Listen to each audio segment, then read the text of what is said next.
안녕하세요. 수아입니다. 이번 시간은 죽은 시동생이 강아지의 옷을 입고 내 집에 인연되어 오다. 이 글은 2006년도에 손처사님이 쓰신 글로 한 보살님과의 상담 내용입니다. 남편의 얼굴을 보면 가슴이 울렁거리고 미운 생각이 났습니다. 셈인지 질투인지 모르지만 그러나 아무리 하여도 미워할 수 없는 사람. 또한 남편은 나에게는 너무나 소중한 사랑이었죠. 사업한다고 늘 밤늦게 들어오는 남편. 내 마음은 온갖 망상 속에 행여 남편에게 다른 사랑이 있지 않을까 항상 불안과 불만이 쌓여가기만 했지요. 간혹 님이 일찍 집에 들어오는 날이면 영락없이 나는 님을 들볶기 시작했습니다. 숨겨놓은 여자가 있지 하고 말이에요. 그럴 때마다 꼼꼼한 성격의 남편은 휑하니 집을 나가버리고 이런 삶이 남편에게만 일어나는 줄 알았더니 이제는 아들놈들이 성장하여 엄마에게 반항을 하기도 하고 가출을 하기도 하니 남들은 벤처 사업가의 만화님으로 부러울 것이 무엇이냐며 내 마음을 다스려야만 한다고 말하지만 이내 마음을 다스릴 뾰족한 방법을 찾지 못하고 눈물의 세월을 보내야만 했죠. 이제는 이렇게 헤어져야만 하는구나 하다가 이내 일신 돌아보니 불쌍한 생각이 들고 그러다가도 님의 얼굴을 보면 또 짜증어린 투정을 하게 되는 반복의 삶. 사연을 이야기하는 부인의 손이 가늘게 떨고 있다. 부인께서 소주잔에 술을 따라준다. 소주가 내장을 타고 쪼르르 흘러간다. 그 술맛이 아주 좋군요. 부인 아주 좋아요. 하하하.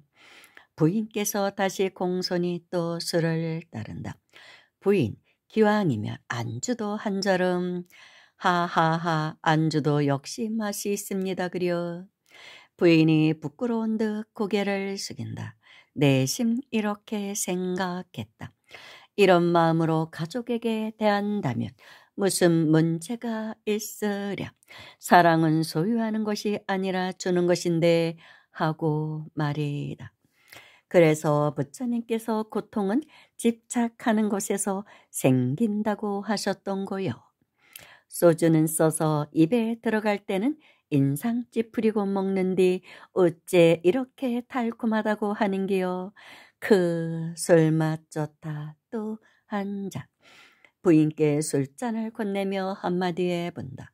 부인은 자그마한 것도 남을 시키고 무슨 일이나 잘못된 것은 남을 탓하지는 않느냐고. 그리고 호강에 겨워서 모든 것이 다 내 뜻에 맞지 아니하여서 항상 원망과 노여움이 있다고. 남편에게 누운 양 잠자는 양 흐트러진 모습을 보이지 말라고. 남편에게 자고 난 낯을 보이지 말고 항상 조심스러운 자태를 보여야만 한다고. 남편에게 우는 양 웃는 양 성난 양을 보이지 말라고. 꽃은 내면의 아름다운 향기를 뿜어내므로 나비가 날아든다고. 부인께서 고개를 숙이고 그런 면이 없지 않아 있다고 수긍을 한다. 여기서 제 설명을 보태면 이 보살은 저도 잘 아는 보살이거든요. 같은 절에 다니던 보살인데 엄청나게 털털해요. 너무 멋을 안 부립니다. 그래서 그 부분에 대해서 남편이 좀 이렇게 불만이 많았나 봅니다. 그래가지고 남편이 또 한 살 어려요. 연하다 보니까 친정아버지가 사이가 바람 피울까 봐 걱정이 돼가지고 전화를 하면 이 딸에게 이 보살에게 그런답니다. 아버지께서 친정아버지께서 너 지금 추리닝 바지 입고 입지? 막 그러신대요. 얼마나 재밌습니까? 추리닝 바지 입고 있지? 좀 모양 좀 내라 이거죠. 분명히 너 추리닝 바지 입고 있을 거야. 친정아버지께서 그러셨답니다. 그러니까 사위가 걱정이 됐던 것이죠.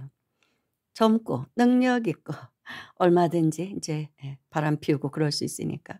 뭐 그런 면도 좀 있긴 있었던 것 같아요. 이 보살이 저에게 이제 고백을 했는데 뭐 그러니까 좀 싸우기도 했겠죠. 아무튼 참 생각나네요. 타고난 태생이 털털하니 참 그것도 쉽지는 않죠. 그러나 의견 충돌은 항상 머물지 아니한다며 다음 이야기를 꺼내 놓는다. 며칠 안 있어 이사를 해야 하는데 이사를 해도 좋은지, 날은 어떻게 받아야 하는지, 또 어디가 물으니 내 팔자가 남자 두 사람을 모셔야 할 팔자라고 하는데 영 기분이 이상하다며, 그러면 이혼하고 또 결혼을 해야 하느냐고. 그리고 집에 애완견이 있는데 남편이 이사할 때 남을 주던지 하라는데 본인은 무언가 동물을 버리는 것이 죄를 짓는 기분이라 썩 내키지를 않는단다. 나는 이 소리에 깜짝 놀라 우리네 자식들이 내 몸을 빌려 태어난 것이 인연이듯이 강아지 또한 축생이라고 분별하지 않는 눈으로 본다면 어떤 인연이 있어 분명 왔을 터.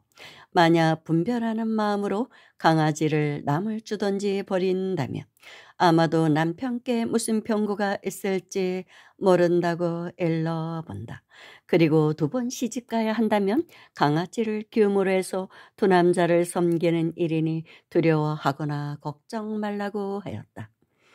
부인께서 놀란 표정으로 아, 혹시 하며 이야기를 한다. 남편이 강아지를 남에게 주던지 버리라고 한 때부터인가 왼쪽 신체 부위가 서서히 저려오며 마비 현상이 와 병원에 가서 사진을 찍고 종합검진을 받아보았지만 별 이상이 없다고 하는데 남편은 지금 서서히 왼쪽 신체가 점점 이상해진다고 고통을 호소한단다.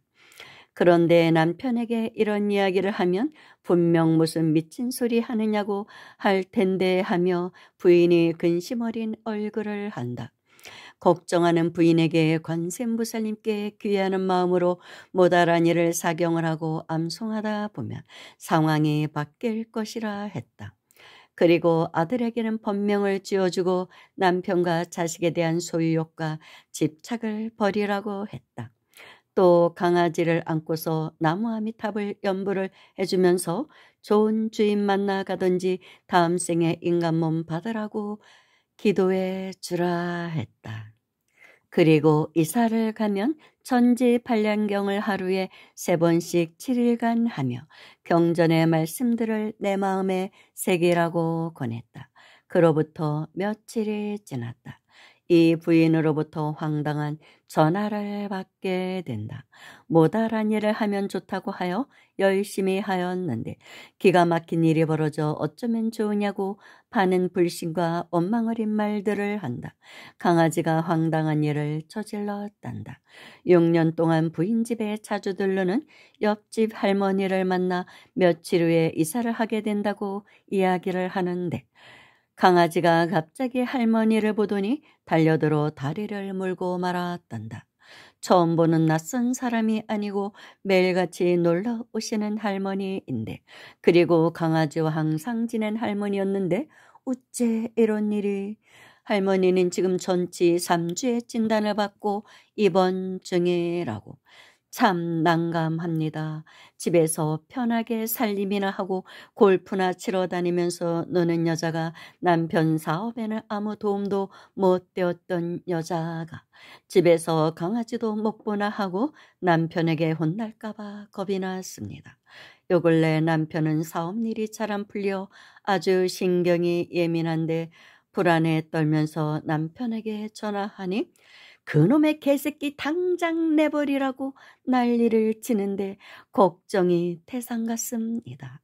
강아지를 버리면 남편에게 무슨 병고가 생길지 모른다고 하였는데 그리고 제가 두 남자를 섬기게 된다니 누구를 줄 수도 없고 이런 이야기하면 우리 신랑 틀림없이 정신병원에 가자고 할 테고 앞불싸 또 무슨 이런 황당한 일이 언제 어디서나 중생들에게 도움을 주도록 바다보다 깊은 구원의 맹세 아래 수많은 부처님을 섬기면서 정정한 원을 세우신 관세음보살님, 신통력과 광대한 지혜의 방편으로서 어느 곳에나 계심으로 언제든지 관세음보살님을 만나볼 수 있다고 하였는데, 신통력이라고 하면 어떤 마술이나 요술 따위가 아니고 어떤 것에서든지 얽매이지 않는 자유자재한 능력이라 하며, 신으로 통하는 힘신과 인간 사이를 다리를 놓아 광대한 지혜의 방편으로 중생을 고통 속에서 끌어올린다고 하였는데, 이 무슨 교화의 방편인가? 강아지가 물었을 때 분명 무슨 이유가 있었을 텐데 흥분한 부인을 달래며 이야기를 해본다. 개들은 주인을 보호하려는 본능이 있는데 무언가 있을 것 같다며 강아지를 나무라지 말라고, 그리고 혹 그 할머니 옆집으로 이사를 온 뒤부터 남편과의 관계, 남편과의 사업 등등이 제대로 된 것이 있느냐고 물어보았다. 부인의 대답이 무엇인가 실마리를 풀어준다. 이 집에 이사 오고부터 이상하게 몇십억의 돈이 날아가 버리고 남편의 사업도 이상하리만치 기울고 남에게 배신당하기가 일쑤이며 가족관계도 원만치 않아 지금까지 요 모양 요 신세라고 한다. 그럴기요. 아마도 강아지가 무슨 일을 해내고 있는기요. 관세음보살님께서 강아지의 옷을 빌려 입고 나오신기요. 그러니까 손처사님 말씀은 그 할머니가 이 보살님과 전생에 어떤 안 좋은 악연이 있었다는 것이죠. 그래서 옆집에 살면서 계속 안 좋은 기운을 이 집으로 쏘고 있는 것입니다. 안 좋은 파동을 보내고 있는 거예요. 그래서 왠지 이 집에 이사 오고서부터 좋은 일이 없었다. 그럴 수도 있거든요. 그런 일이 있을 수도 있습니다. 원수는 외나무다리에서 만난다고 하거든요. 가족이나 주변 이웃으로 만나서 안 좋은 기운을 계속 쏠 수가 있습니다. 그런 경우가 있어요. 그런데 그거를 이제 무의식적으로 이제 강아지도 알고 할머니를 꽉 물어버린 것이죠. 그리고 나서 이제 이 집을 이사를 가게 됩니다. 이 보살은. 부인께 일렀다. 관음보살님을 의심치 말고 믿고 따르는 경계이니만큼 가까운 절에 가서 관음보살님께 못알아한 일을 하며 참회 기도를 하라고 일러주었다. 부인은 절에 가서 관음보살상 앞에서 눈물의 참회를 기도하였단다. 밤에 퇴근하고 집에 들어온 남편, 뜻밖의 강아지를 보더니 이놈아, 네가 사람 놈이냐 자식하고는 사람 놈은 아니죠. 아무튼 어차피 이렇게 된 거 할 수 없지 뭘. 그런다고 그깟 강아지 때문에 우리 부부 사이에 금이 갈 수야 있냐 하면서 안아주더란다. 남편의 마음이 참회 기도를 하고 나니까 싹 바뀐 거예요. 그렇게 화를 내던 강아지 내다 버리라고 남에게 주라고 하던 그런 남편이 마음이 싹 바뀐 것이죠. 못알아니 참회 기도를 하고 나서부터.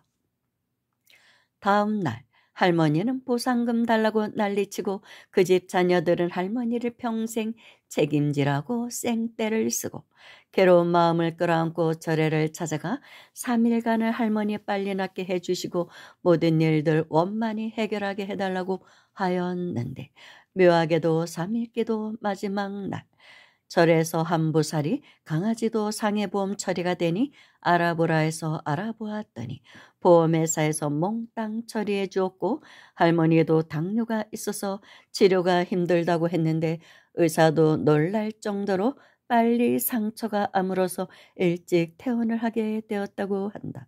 그리고 뜻밖에도 의젓하신 남편께서 그 할머니에게 우리 어머니 같으신데 고생하셨다면서 보약해 드시라고 100만 원을 드리질 않나. 싫은 소리 한마디 않고 강아지한테도 더 이상 말이 없이 이놈 하고 웃기만 하더란다. 이런 모습을 보며 듬직한 남편 참 잘 만났다 생각하니 그동안 제가 들들 볶은 게 미안해서 하염없이 눈물을 흘렸다고 한다. 강아지를 끌어안고 슈돌아 네가 나를 돌아보게 하는구나 하며 울고 또 울었단다. 한 달 전 부인을 만났을 때 부인은 이런 이야기를 털어놓으며 부처님 법은 참묘한 일이라며 찬탄을 한다. 부인께 물어보았다. 혹 가까운 친인척 중에 자살한 사람이 없느냐고.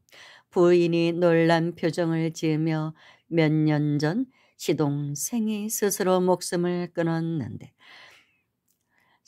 목숨을 끊었다는 이유로 제사도 제대로 지내지 않아 본인이 불쌍한 우리 시동생 생각에 남몰래 제사를 지내주고 있다고 한다. 전도제도 해주었고 그래 아마도 그럴 것이다.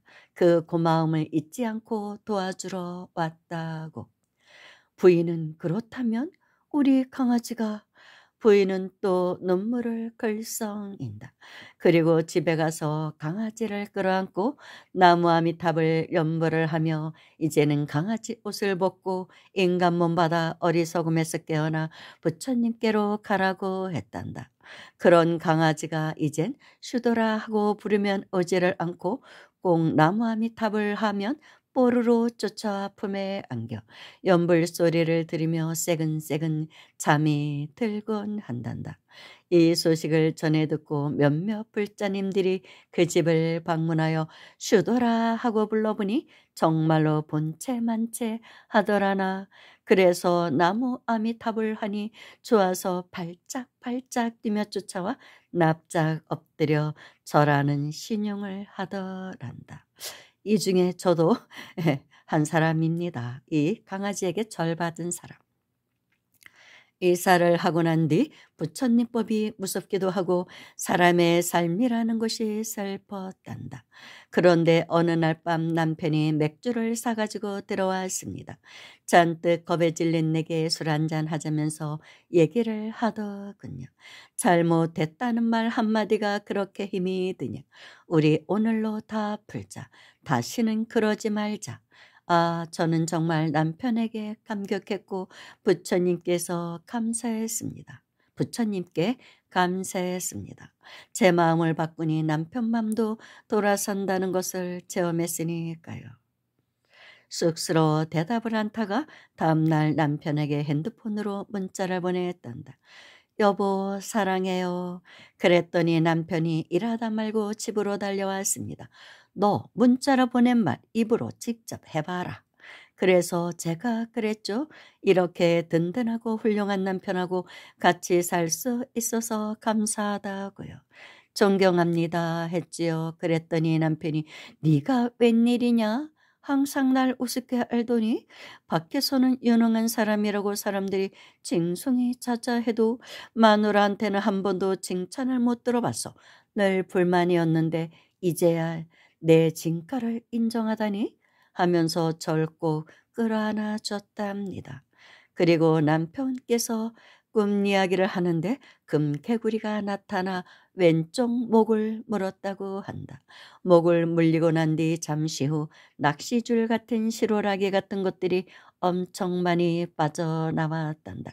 그런 꿈을 꾸고 난 이후 그 마비되어 가던 팔이 정상으로 돌아오더니 그토록 남편이 소원하던 세계적인 특허 발명품 기어이 그 소원을 이루었단다. 또 반항심 많은 우리 아들은 요즘 제게 그럽니다. 엄마, 요즘은 왜 나한테 잔소리 안 해? 이제 나한테 관심이 없어졌어? 하면서 오히려 내 눈치를 보고 학원도 안 가려 하더니 이젠 스스로 가고 제가 밖에 나갔다 오면 집 청소까지 해놓고 있답니다. 손처사님 글 읽다 보면 기구한 사람들도 너무 많던데 제가 이제까지 너무 복에 겨운 투정을 하고 살았나 봅니다. 부처님께서 저에게 이번 기회에 참여하게 하고 나쁜 버릇을 고쳐 놓으신 것 같습니다. 관세음 보살님은 곧 그대 자신이다. 우리가 누군가를 행복하게 해 줘야겠다는 바람을 가졌을 때, 이때가 바로 우리들의 마음에 관음보살이 나타났을 때라고 한다. 관음보살님의 소원은 모든 중생을 고루 구원하고 싶다는 바람이 아닐까. 나무아미타불 관세음보살. 감사합니다.